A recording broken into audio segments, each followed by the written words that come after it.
to me on Saturday, sometimes it's going to be a 1-0 win and fans have got to be patient. Funnily enough, one of my good friends who's a Swindon fan came to watch Forest Green for the first time, and football's all about opinions, isn't it? But he said he thought the team were absolutely outstanding.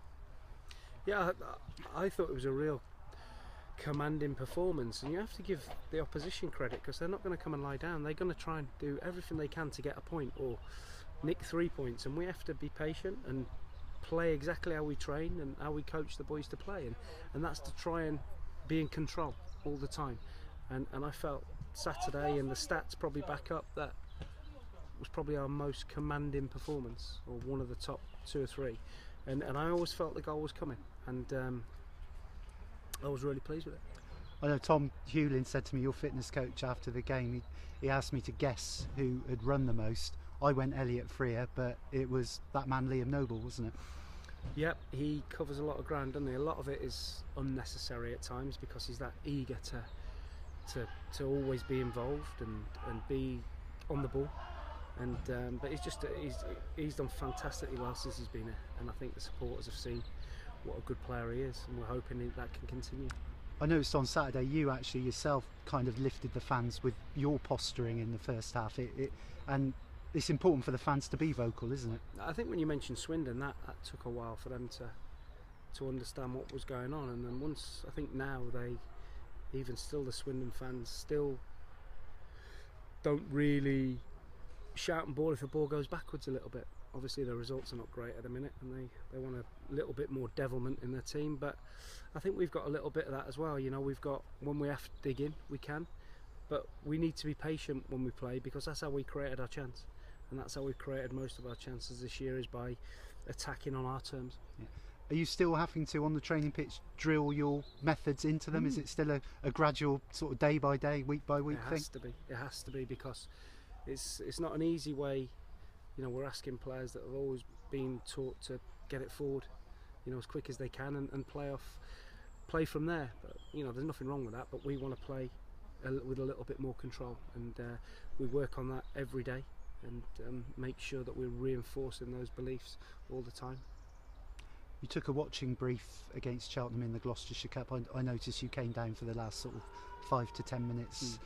What positives did you draw from the game? I thought the first half we were outstanding, you know, against a strong Cheltenham team. Let's have it right. You know, we had sort of 3 players that we were going to take off, because with Saturday in mind. Obviously Kiefer's injury cocked us up a little bit there. Drisser's injury cocked us up, so we ended up having to put people in strange positions, and we just had to see the game through. So, but I thought the first 45-60 minutes was fantastic. Fab showed exactly what he's about. There's never any doubt about his quality. It's just been getting him to peak fitness and concentrating on the job in hand. So I was really pleased with Fab. I thought Doidge was outstanding at centre back and showed that he can play there if we need him. So there was a lot of pleasing things. Yeah, you mentioned Fab there. I spoke to your assistant after, Scott Lindsay, and that was really the Fab that we are going to see, isn't it? Yeah, Fab is fit and firing, and he's a dangerous player for us, and I'm sure he'll show that over the weeks and months to come. Yeah, I spoke to him today at the training ground in an interview, and he said he's pretty much there now, up to speed. Would you agree with that? I think watching him the other night, he looked sharp. He scored, obviously scored 3 goals, and created a lot of opportunities. So we know the qualities, though. I certainly know the qualities Fab brings. Yeah. It's just getting the mental side of it right. Finally, obviously, I must ask you about Braintree on Saturday. They're down at the bottom. It is early days, and as you say, the table doesn't really start sort of panning out till probably January, February. It's going to be another tough game at Braintree. Definitely, it's not an easy place to go.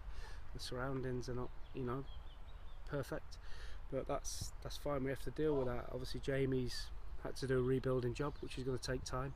You know, they lost their manager, they lost an awful lot of players, you know, that had a good season last year, and he's having to fit in a new team of players, and it takes a while. I'm sure once they get there, they'll be fine. And also for him, from a personal point of view, it's an extra edge for him. So I guess that gives him more of an impetus as well when he does his team talk. Of course, he'll want to beat Forest Green. There's nothing wrong with that at all. And I want to beat Braintree because it's another 3 points to where we want to get. Great, thank you, Mark.